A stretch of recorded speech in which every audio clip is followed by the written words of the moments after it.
Welcome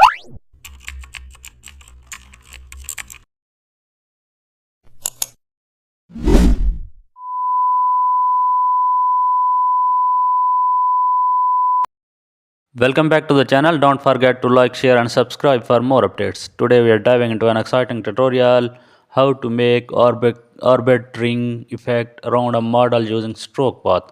Then select the pen tool and draw curved orbit crossing behind the subject. Switch to the brush tool and choose a soft brush. Add color to make the brush for a glowing orbit. Right click the path using the pen tool, then select stroke path and choose a brush tool. Lower opacity for a natural light flow. Add second orbit for a layered cosmic effect. Apply outer glow to intensify the sci-fi feel.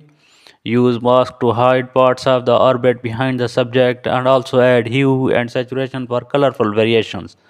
This effect works perfectly for futuristic